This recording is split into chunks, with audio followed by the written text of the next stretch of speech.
Bismillahirrahmanirrahim. Assalamualaikum warahmatullahi wabarakatuh.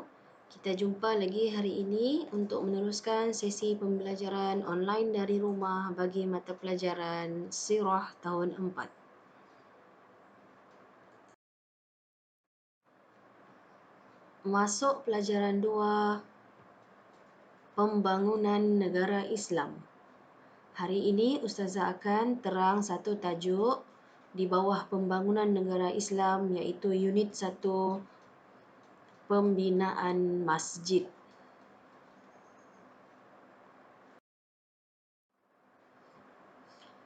Masjid yang pertama adalah Masjid Quba. Rasulullah SAW berhijrah ke Madinah bersama-sama dengan Sayyidina Abu Bakar As-Siddiq pada tahun ke-13 kerasulan. Baginda tiba di satu tempat bernama Quba, iaitu bersamaan pada hari Isnin 8 Rabiul Awal tahun pertama Hijrah dalam perjalanan hijrah ke Madinah.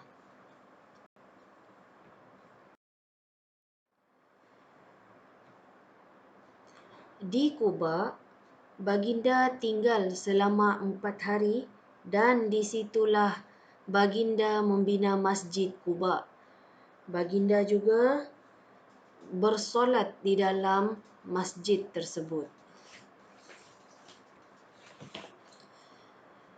Masjid Quba adalah masjid yang pertama didirikan oleh Rasulullah SAW dalam sejarah Islam dengan dibantu oleh Abu Bakar As-Siddiq dan umat Islam secara bergotong royong.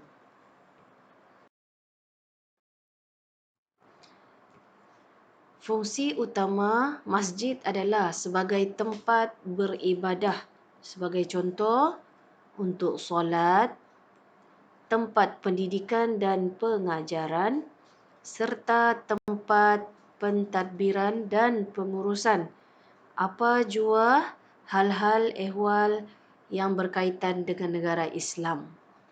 Itu adalah fungsi utama masjid.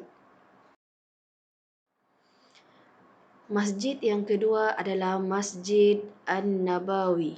Masjid Nabawi. Masjid Nabawi adalah masjid yang kedua paling suci selepas Masjidil Haram di Mekah.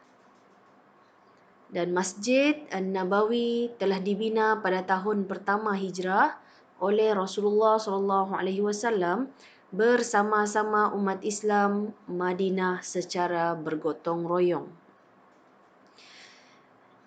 Masjid ini dibina di atas sebidang tanah yang dibeli oleh Rasulullah SAW daripada dua anak yatim bernama Sahil dan Suhail.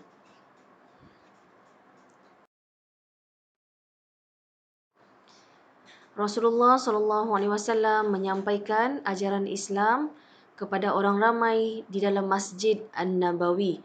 Baginda menyampaikan ajaran Islam di satu kawasan bernama Ar-Rawdah, iaitu kawasan di antara mimbar dan mihrab. Pembinaan masjid ini membuktikan masjid merupakan satu pusat untuk menyampaikan dakwah Islam, mengeratkan hubungan dan ikatan persaudaraan sesama Islam. Di dalam Masjid An-Nabawi ini juga terdapatnya makam Rasulullah SAW.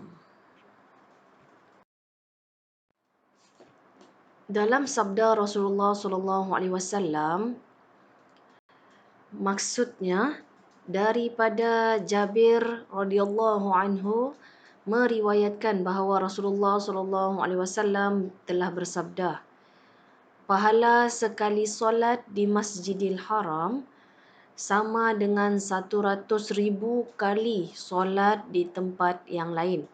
Pahala sekali solat di Masjidil Nabawi sama dengan 1,000 kali solat di tempat yang lain.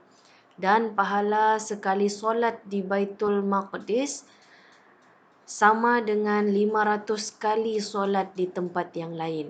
Okey, ini adalah perbandingan ganjaran sekiranya kita bersolat di ketiga-tiga masjid ini sekiranya dibandingkan dengan kita bersolat di masjid yang lain.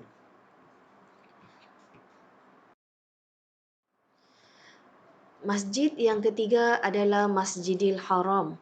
Masjidil Haram merupakan tempat suci yang pertama di dunia.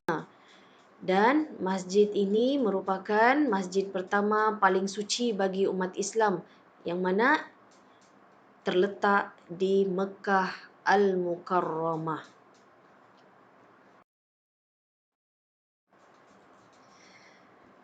Masjidil Haram juga dikenali dengan panggilan Baitullah Al-Haram. Dan di sinilah terdapat Kaabah yang mana dibina oleh Nabi Allah Ibrahim alaihissalam bersama putranya Nabi Ismail alaihissalam. Di Masjidil Haram terdapatnya Kaabah. Masjidil Haram mengelilingi Kaabah yang mana Kaabah merupakan kiblat orang Islam untuk menunaikan solat. Orang Islam datang ke Masjidil Haram untuk beribadah, terutamanya untuk mengerjakan haji dan umrah. Dinamakan Masjidil Haram kerana tempat ini diharamkan dan dilarang sama sekali menumpahkan darah di kawasan ini.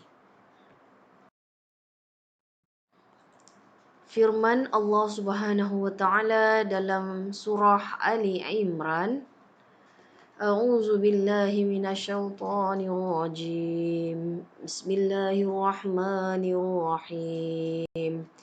Inna awwala baitin wudi'a lin-nasi lallazi bi Bakkata mubarakan wa hudan lil-alamin. Shadaqallahul azim. Maksudnya, sesungguhnya rumah ibadah yang mula-mula dibina untuk manusia beribadah kepada Tuhannya ialah Baitullah yang berada di Mekah, yang berkat dan dijadikan petunjuk hidayah bagi umat manusia. Okey, itu adalah firman Allah mengenai Baitullah Al-Haram di Mekah Al-Mukarramah. Sekian sahaja untuk hari ini. Terima kasih kepada semua anak-anak murid Ustazah yang menonton video penerangan tentang tajuk hari ini, pembinaan masjid. InsyaAllah kita jumpa lagi pada masa akan datang. Selamat mengulang kaji pelajaran di rumah. Sekian, wabillahi taufiq wal hidayah. Wassalamualaikum warahmatullahi wabarakatuh.